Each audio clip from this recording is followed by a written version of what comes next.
So, some of you have questions, I'm sure. I've been trying to avoid talking about this situation involving Chuli for a couple of reasons. For one, I had been told that Chuli wanted to be left alone and to not talk about what happened publicly.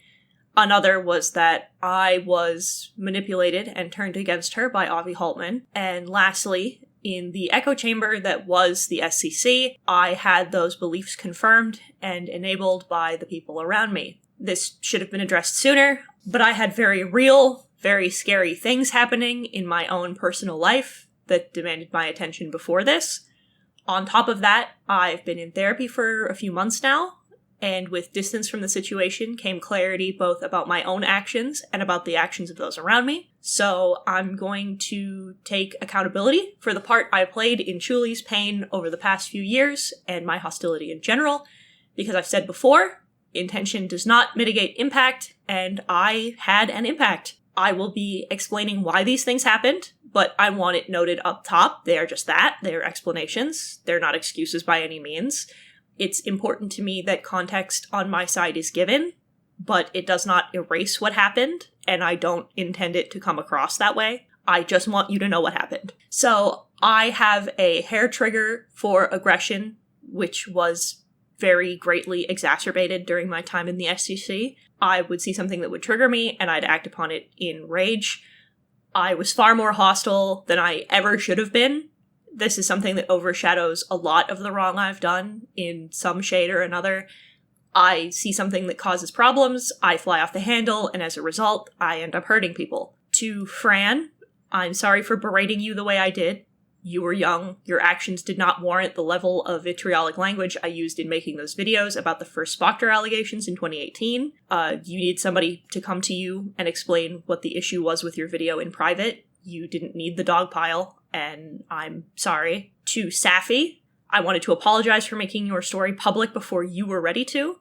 When the doc about Ray was being made, I was told by Avi that your experience was already included with your permission, rather than double-checking. I took his word for it, because it seemed like a weird thing to lie about. I should have dug into that more, and I regret not doing so. I'm very sorry. I also want to apologize to Ephraim. While I still think the way things were handled in that situation was wrong, it was also wrong of me to take a drive-by shot at you as I left the community, more so that I never corrected the record. I was going off the words of people who assured me they were there and had the whole story. I'm sorry, Ephraim, you didn't deserve it. Should have been more thorough in my research of the situation and not acted out of immediate outrage. It was a fucked up thing to do, and I'm working on prioritizing my reactivity problems. I want to apologize to Hive as well, but I need to explain some things, because a lot of this has been blown out of proportion. When I did art commissions,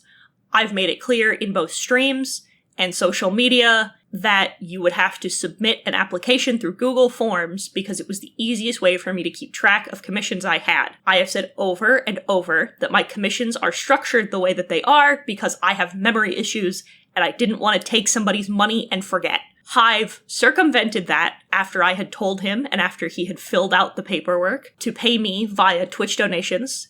And sure enough, I forgot. By the time that you had messaged me, we no longer had any servers in common because I had left Cat's Lair, which is why your message didn't go through. I never blocked you. I never had reason to. If I had blocked you, you'd have gotten the Clyde bot, not red text. That being said, I am sorry for the miscommunication on my part, and I want it clear that I have since refunded you the moment I found out that this had happened. I also want to apologize to Rin. I have a lot to apologize to you for. For one, we should have examined Yoon's side a little more closely. He provided some evidence of what he was claiming, but I didn't look into it as well as I should have. I got involved the way I did because of what was claimed. And as well, I felt justified when you said that nobody would remember me if I killed myself, and I acted on a lot of personal anger about that. Between that and the claims that you'd been stalking and harassing Yoon, I felt justified in talking about what was happening. We should have seen through it. That's on me. Your mental health should never have been blasted to the SEC.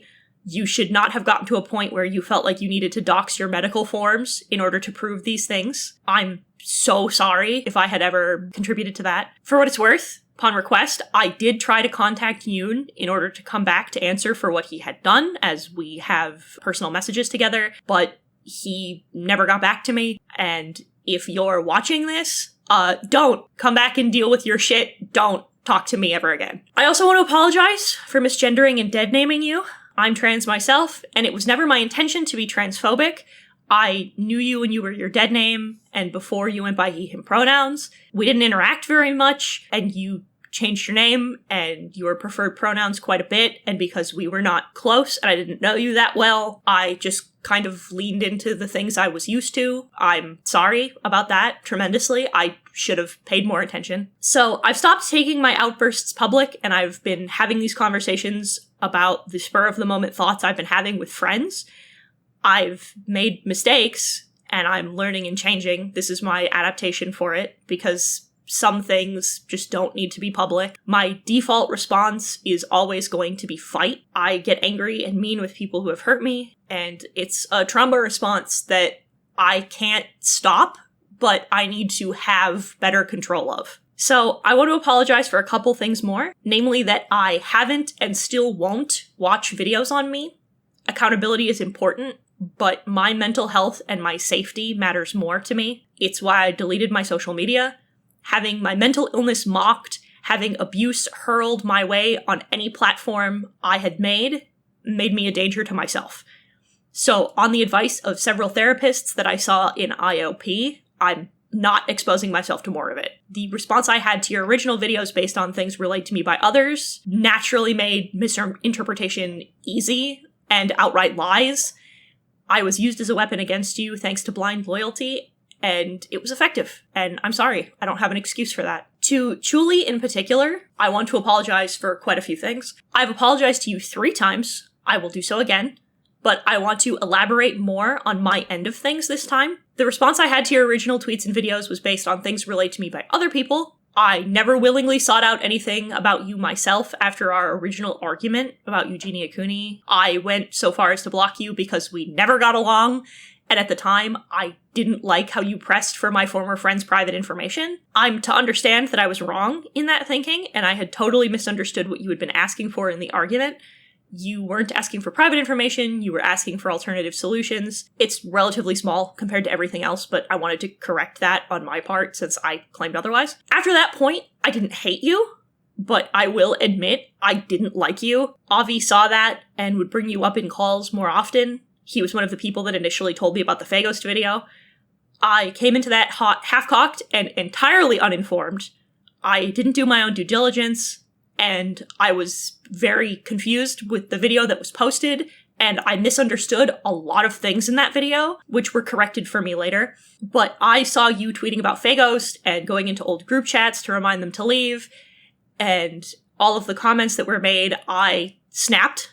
When I made those tweets, part of it was because I thought you were harassing somebody who was very mentally ill, and I was worried that they would hurt themselves. I've been in a situation, multiple situations, where I have had to deal with the aftermath of someone taking their life because of one bad argument, and I didn't want this to happen to you or to anyone else. And I didn't think I saw someone poking and prodding at someone who was very mentally ill and dangerous to both themselves and others, and it didn't help that when I went to my peers about it, they were all agreeing with my assessment of the situation, including Avi.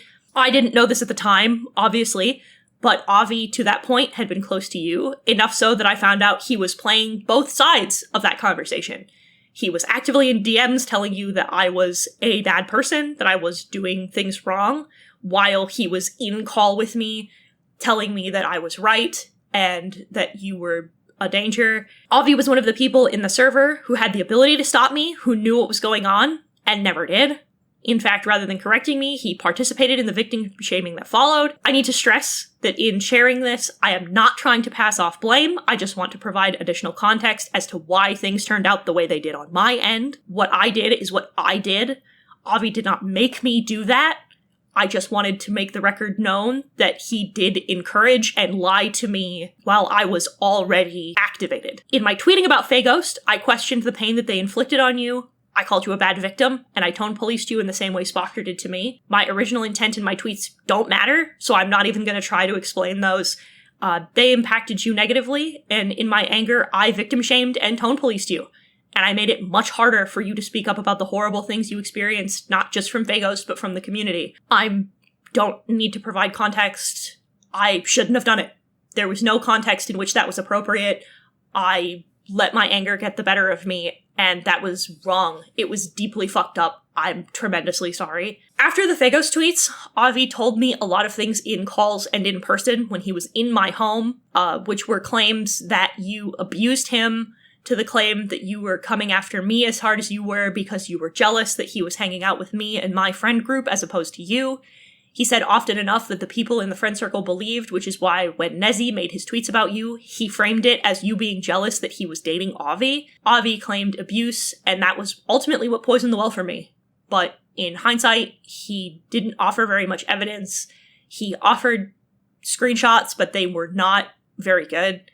And mostly it was testimonials of things you had said or done in calls. I'm not passing off blame. I just want to provide context like before, that this was why this became this way. For the Fagos call, I will be completely transparent. Avi didn't tell me that he told Fagos about the call, and nobody who was in the house at the time recalls that, because he was in my home when it happened. As for how he found out, at the time I was a Senate mod, and he was staying in our home, it'd be hard for him to have not known about it. If I had known, Lio would have been the first person I would have told. Before the call with Fagos, Lio told me that Ponder told him that you and Clown were not comfortable with me being there for it, and I was asked not to show up. I understand why you wanted that, and I do believe that was the best for both of us. After that point, however, I had taken that and assumed that meant that you would stay away from me and I would stay away from you. The issue for me was never that you didn't want me there. I didn't like joining those calls. I wouldn't have done so anyway, so being asked not to show up was no skin off my nose. I was mad that Ponder went behind my back to ask Lio to do it without telling me, instead of just asking me herself. Especially because I was still under the assumption that we were friends at the time, so it was hurtful that she chose to do something a roundabout way instead of just telling me that you were not comfortable and you didn't want me there. I apologized for Fagos' tweets at the time, but after being told that you had been tweeting about me again because of what Avi had been claiming up to this point, I felt you had a personal vendetta against me because Avi stayed my friend as well. I realized that I also had lingering resentment for how things went and how things were going, which is why I went to my peers to air out my grievances with the situation, as well as how things were handled. I didn't want to make a public scene of it again, because I didn't have all the information, I didn't know what was going on. You told me to leave you alone, I listened, so I aired out my irritation with friends in private. I misunderstood the situation, I thought I knew more than I did, I tone policed you, and I can disagree with how it had been handled all I want, but it wasn't my place to make those comments and undermine your pain the way I did. We express things differently as victims, and I should have considered that as someone who has experienced the very same thing. It was hypocritical, and it was incredibly shitty of me. Now, a lot of very personal things are being made public without my consent, so we're going to address a couple of things, including Lio Convoy. And I want to preface this by saying it's a little disorganized, so you're going to have to bear with me. Lio, you were a part of my support system in the same way that I had become a part of yours. I asked you to be there for me when I was at my lowest and felt bad going to my roommates or my partner. You were there for my breakdowns, to hang out, to watch anime together. In those ways, you were a very good friend to me. I am sorry that I triggered you. I am sorry that the way I handled my mental health scared you. I am sorry that my actions during my mental breakdowns had brought you back to a low point in your life, but I am not going to pretend that I am not equally hurt. I am hurt that you never communicated with me, that you were uncomfortable with the way I coped with the scarier parts of my mental illness. You could have at any point communicated with me that you didn't know how to handle my mental health. Many of the people in my circle have done so now, and that would have been totally understandable had you chosen to speak to me about it. Instead, Lio has accused me of financial abuse because he paid for a video of mine to be edited. Now, what he has omitted in this situation was that I was constantly pressured to take his money despite constant discomfort. He pushed and pushed and pushed, telling me, how can I help you if you won't let me? He offered to pay for things, to buy them for me. He was actually the one who found Emo to edit that video. He had planned to pay Susie behind my back at one point. In fact, another thing that he omitted was the offer that was actually made, where he told me that he was willing to pay for all of my videos to be edited until my own money was being generated. Something I told him repeatedly I was wildly uncomfortable with, because I didn't know how long that would take, and I didn't want him sinking what could have ended up being thousands of dollars into me. He was the one who kept badgering me about reopening my Patreon. I told him I was uncomfortable taking money from other people. He was one of the people who pushed me into opening my throne because I was uncomfortable taking gifts from other people. And I told him that despite my fears and complaints about money, all I had to do was just work harder. That I could have edited my own videos, I could have struck up bargains with other people, that I could have made more Patreon content. I was willing to simply work harder, but I was constantly pushed into taking his money. I told him that after years of being told exactly how much money it took to raise me, I didn't like accepting money from others, and he pushed my boundaries that I specifically set because I was always afraid of this exact thing. Now, Lio has also accused me of using Peach's words against him and released a suicidal episode of mine because of that. What he has omitted was the fact that the night I had that breakdown, he was not the first person I went to, nor was he the second, nor was he the third. He was the fourth person I had contacted. I first went to my partner, then both of my roommates, then him, hours later, when I still wasn't feeling better. In fact, he also omitted that he's never checked in on me. He didn't contact the people I lived with. He didn't ask my partner if I was safe or alive.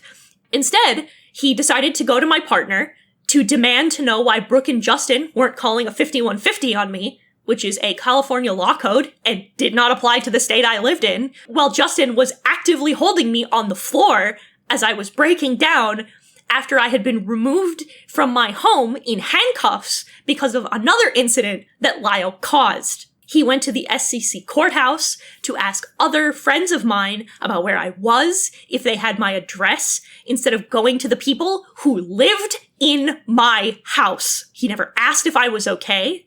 Instead, he felt it appropriate to comment about the response I had to this situation when I was my most unstable and had just barely gotten out of the psych ward. He had to be told that I had stabilized, but he never asked if I was okay during this incident.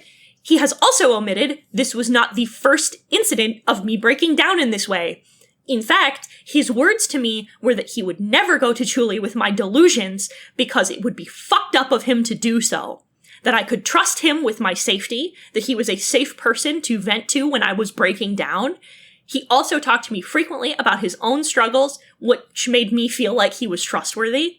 Not once did he tell me those words bothered him, or made him uncomfortable, or that he needed distance, or that he was incapable of helping. In fact, he constantly encouraged me to keep going to him. He has claimed I owed my partner an apology for my first suicide attempt, and omitted that he was the cause, because I had outlined to him over and over that it made me deeply uncomfortable that he was emotional support to somebody who had a vendetta against me and me at the same time, that while I didn't mind him helping her sort out her issues, sitting on the fence between us made me deeply paranoid, especially when he spoke to me less and less, only coming to me about issues when it was to tell me an awful person I am, how bad it was, and then immediately telling me that despite how bad it was, he could never hate me. He will claim this is because I stopped asking him to come to me with it.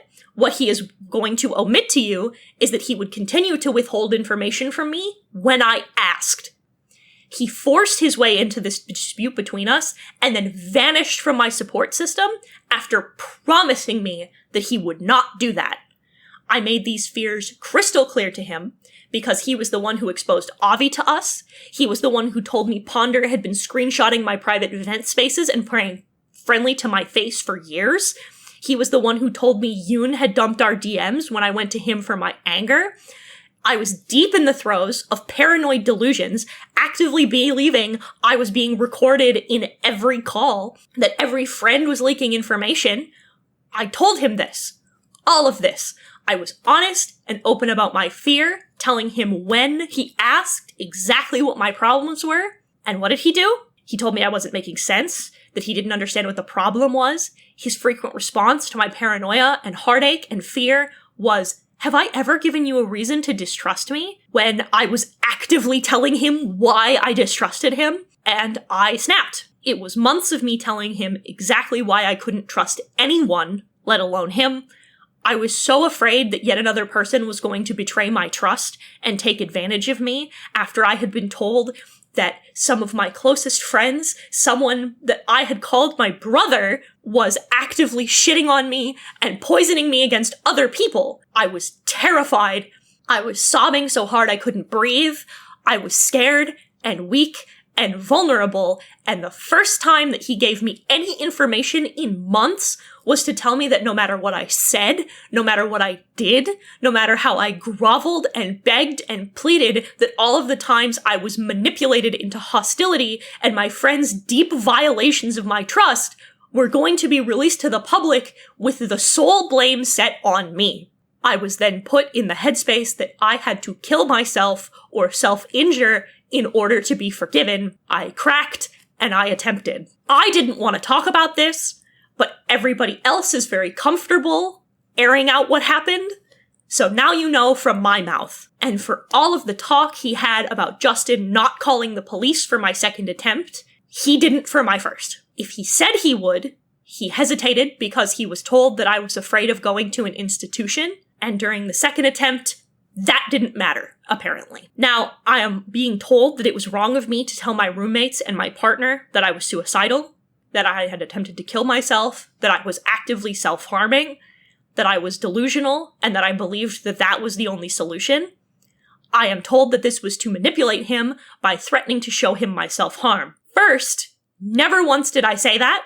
I told him I had taken pictures this time, specifically because I had been repeatedly told that I was faking it, that I was lying, and that it was a manipulation tactic. So I told him that I had taken pictures so that this time I could not be accused of lying to people about my self-harm. Second, he was not the first person I went to, not the second, not the third. He was the fourth person to be contacted after things had wildly escalated for hours due to the copious amounts of harassment that were being sent by his and Chuli's audience and associates. I went to him because I was actively delusional and thinking that if I were to self-injure or commit, that she would be satisfied and finally leave me and my loved ones alone. He was the only point of contact I trusted because I believed wholeheartedly that Lyle wouldn't lie. I found out in the morning he had been sitting in courthouse DMing my terrified partner about Justin not calling the police and talking to people who hated me about a breakdown I was actively having instead of going to the people who were 10 feet away from me and finding out if I was okay. Brooke, Justin, and Dio saved my life, and I will forever be grateful to them. If I hadn't gone to them, you would not be hearing my voice right now. To claim that I should apologize to them for crying out for help is disgusting. What would you rather I have done? Where would you rather I have gone? If talking to others about my attempt was wrong, what should I have done? I spent 4 days in inpatient because those people saved me from a second attempt on my life. They helped me find the intensive outpatient that I needed to transition back into living my life. They contacted my family back home to form a plan for my safety.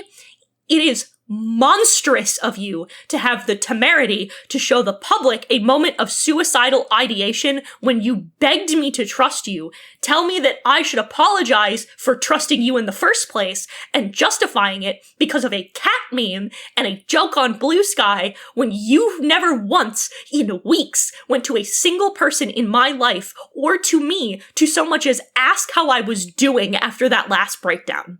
And then proceed to talk shit about the people in my life taking care of me. I don't think I have to explain that me making a joke about a very scary time in my life as a way to give it less power and explain to the public, and then going behind my back to show people the explicit details of that mental breakdown and that suicide attempt without my knowledge or consent are not the same fucking thing. He claims he wanted what was best for me, but omitted him berating my loved ones, slung Bible verses and yelled at them, violated boundaries that they set, and then tried to harass them into giving access to me again. He claims he felt betrayed because I cut him out of my life, but he will omit that the cause of it was violating the very trust he told me that I was supposed to have. I supported him at every turn. I tried not to push him into telling me anything he didn't want to.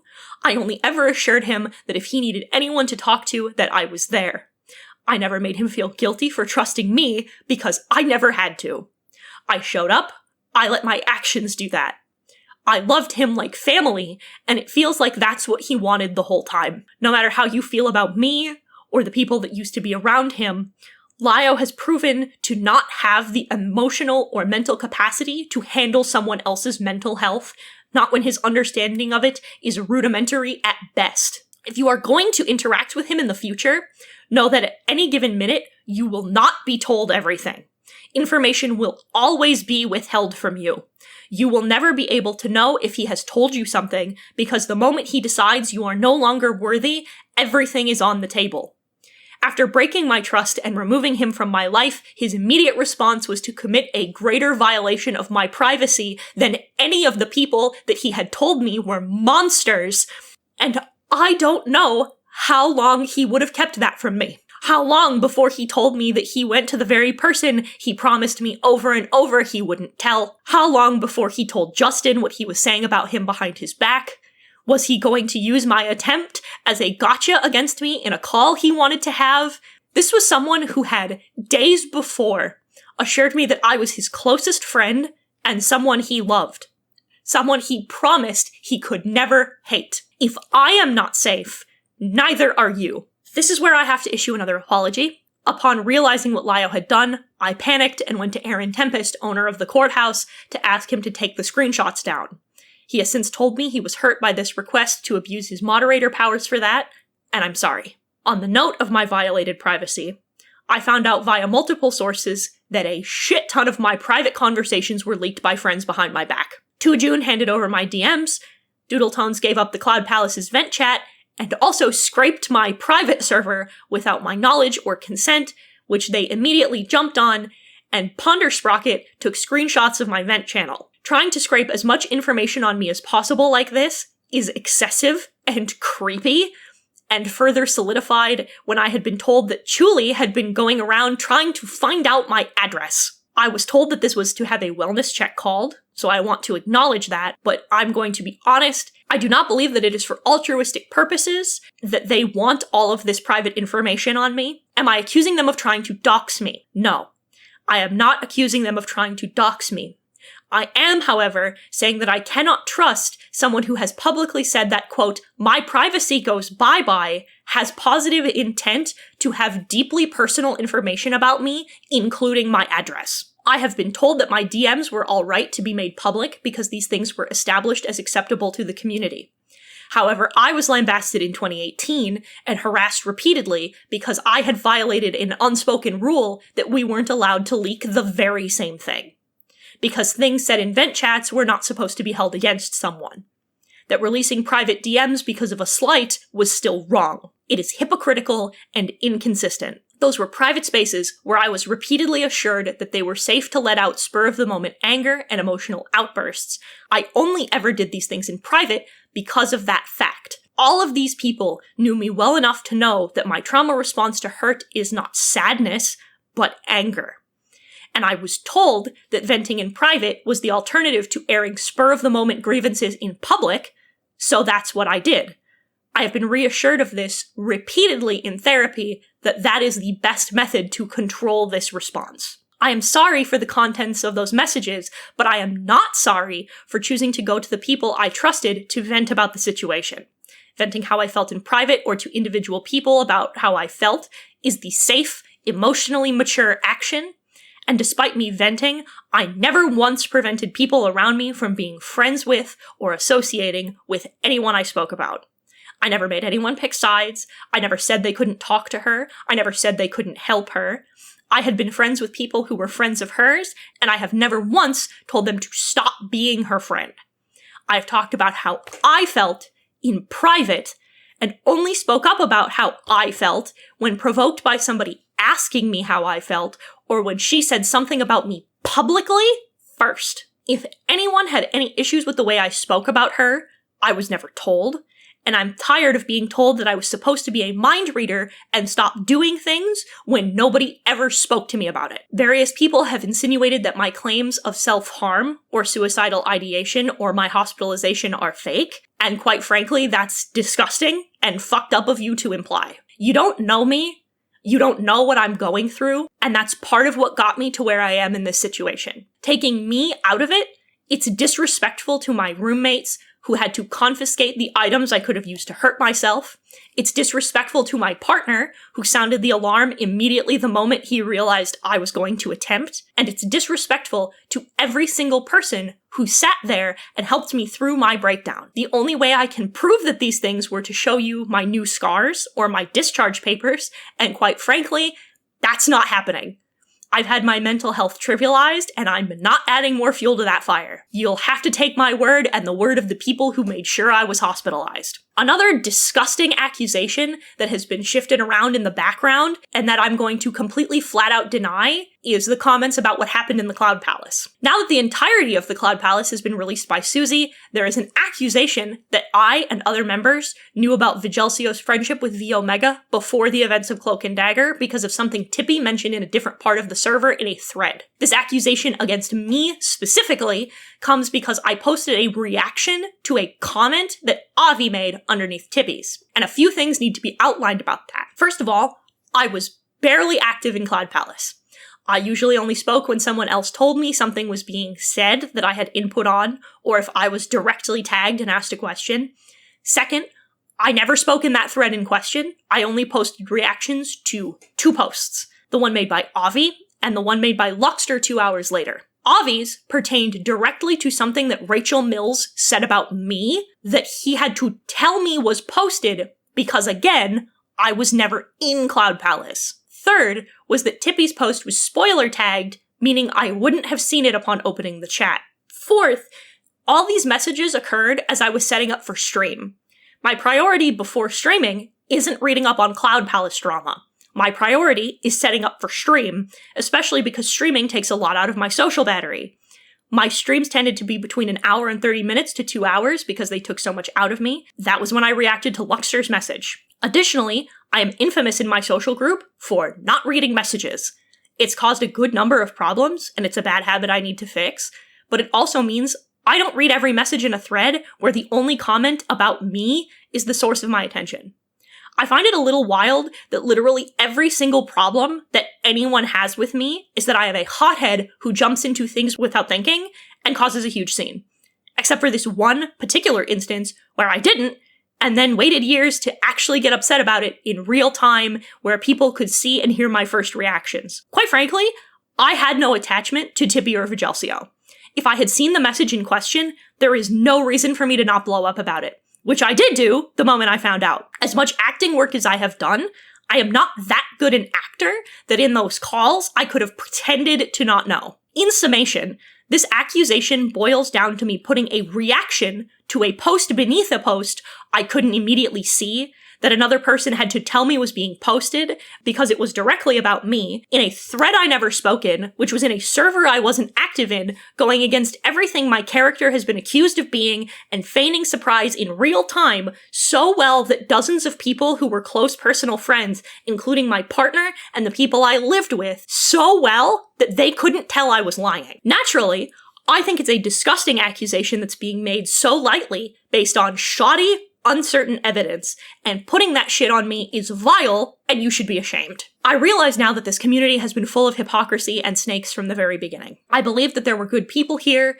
and that we were worth the work, but I no longer believe that. I thought I had been doing better, and I, in fact, was made much worse. I became someone I don't recognize, and contributed to other people's pain in horrifying ways. For all of Susie's gripes with cancel culture, the Cloud Palace and the SCC as a whole were some of the biggest perpetrators of it. The rules of this community are only there to be used as an excuse for the vile behavior done by people within it. People I loved, trusted, called friends. Many of them have spoken to and about me in ways they know are untrue of my character, even though they have known me for years. I came away from this violated and disgusted with what I was doing on behalf of the same people who assured me that I was doing what was right in order to use me to hurt others. Many cords have been cut with people I deeply cared for because they didn't want to own up to their part in this. They were ready to abandon years of friendship over it, and you know what? That's their choice to make. I did so much damage to people because I was misguided and convinced that I was in the right, and I am so sorry for everything that I did and the damage I caused. I hate that it's taken me so long to realize the full scope of it. I spent too long in this community, and I lost so much of my life in the process. I've been armchair diagnosed. I have had intimate parts of my mental health prodded and trivialized for the internet to see and have experienced harassment because of it. I had to watch the people I care about deteriorate mentally because of the pressure and prodding that had been put on them because those people could no longer hurt me. People have mocked my art, my voice. Every single part of me has been picked apart and scrutinized. I have nothing left in me for any of this. I have been aggressive. I have been mean. I have bullied people in the name of accountability, and I realize now that deep down, that's not the case. There's a difference between vengeance and accountability, and I've seen and now experienced the receiving end of that. This is not accountability. My actions were not holding people accountable either. A conversation needs to be had about the bizarre, unspoken rules in the community. As well, there needs to be a real discussion about how to hold someone accountable. In my time in therapy, I have realized the difference between holding someone accountable and bullying them into cancellation. You cannot hold someone accountable that you don't know. You have to be in community with them to keep them accountable. Accountability is not something that someone does alone. You have to be in community with people who are willing to help you change, grow, and truly understand the mistakes that have been made, as well as correct them when they do stray from their own growth. As a community, you have to understand that if you truly care about people growing and becoming better, you need to stop pretending that excessive aggression is called for or acceptable. You're being dishonest with yourselves, like I was dishonest with myself. We have to understand that the statement, "there are no bad tactics, only bad targets," is not true. If we truly believed in people growing and getting better, like so many of us claimed, there wouldn't be so many victims in the community. What happened to the victims, both of and within this community, should not have happened. Real accountability is something you have to choose, but it's not something I can do by myself. I am choosing to take the best accountability I can, for my own sake, for the sake of preventing any more people being hurt, and for the sake of the people I've already hurt, and mostly for the sake of the people around me. I am choosing to associate myself with people who will keep me on the right path and who will communicate with me and call me on my actions in the moment. I am choosing to learn to be better and to grow from this. I want to do better, I want to be better, and I am now around people who will help me do that. This brings me to my last apology. I was asked to be in a private call with Chuli, Lio, and Clownteeth, and after much internal debating, as you can see, I've decided against it. For one, I've been having terrible internet problems. It's been crashing on me constantly. And the second was because I knew full well that I would just be walking into a Senate call. I am sorry. I understand the hurt I have caused. And I understand that this isn't what you wanted, but I can only prostrate myself to you so much. In choosing my own personal growth, I have also decided to choose and prioritize my mental well-being, as that's my responsibility. A call would not be productive, and I believe it would serve to re-traumatize both you and myself. This is turning into self-harm, and enough is enough. I also believe, personally, that if you say something privately, you apologize privately, and if it's public, you apologize publicly. This started publicly, which is why I am choosing to apologize publicly as well. I'm certain there's things I've missed, so please understand that to those who have been hurt by me, and haven't been named, know that I'm sorry as well. You deserve better than that. You deserve peace. And now, as it stands, Hiten Mitsuru will no longer exist. I am stepping back from the SCC in the only way I know how, and that's getting rid of this part of my life permanently. I've learned through all of this that I'm not ready to handle an audience in these circumstances that was built on this behavior, and if I built this on the backs of hurting other people, then I don't deserve it. So I'm going to walk away. This was the only thing to me that felt like the right decision. My Throne, my Patreon have been closed and deleted to make sure that I'm not making money. A few people were worried about that. I'm not sure when I'll come back, but it will not be anytime soon. I need to unlearn old mindsets, I need to get help, and I need to be myself again. This has done irreparable damage to both myself and the people around me who have been caring for me behind the scenes through this very scary time, and I'm not going to pretend that I am going to permanently leave content creation. I want to say this clearly, because I don't want the interpretation that I am dropping my tail and hiding, but my focus will be on getting better and developing a healthier mindset. I've taken my first steps towards that with the therapy programs I'm in, and I'm sorry for how long it took me to address it. I'm never really sure how much to say about that, because half the people involved actively mocked me for sharing too much and told me that I deserved to be mocked for sharing, and the other half seemed to want my therapist's phone number.